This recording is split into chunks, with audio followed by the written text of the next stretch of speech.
¿Cómo te va, querido Mbojara? Buen día. Baisaba Ricky, baisaba Claudia, ¿Me poran? baisaba Nelly. ¿Qué tal el rey ahí? Bueno, muy bien. Yo vengo hoy con una misión de parte del jefe. Ah, sí. Sí, me dijo que Claudia y Ricky digan algo guaraní, me dijo. Así que ya empezamos bien. Ya bota. Ya yo- Sí, yo vengo ya con un reclamo, Mbojara. ¿En serio? Sí, porque ayer vi un video Ajá. donde se te veía vos en las redes sociales con un influencer. Sí, con un... no era Ricky. Y no era ninguno de los que estamos en esta mesa.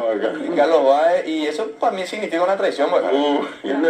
No estás explicando los nombres de las ciudades. Sí, el mismo. Sí, es el mismo. Vos también viste, Neri. O sea, todos coincidimos que es alta traición lo que hizo el Mbojara. Sí, pero son amigos también.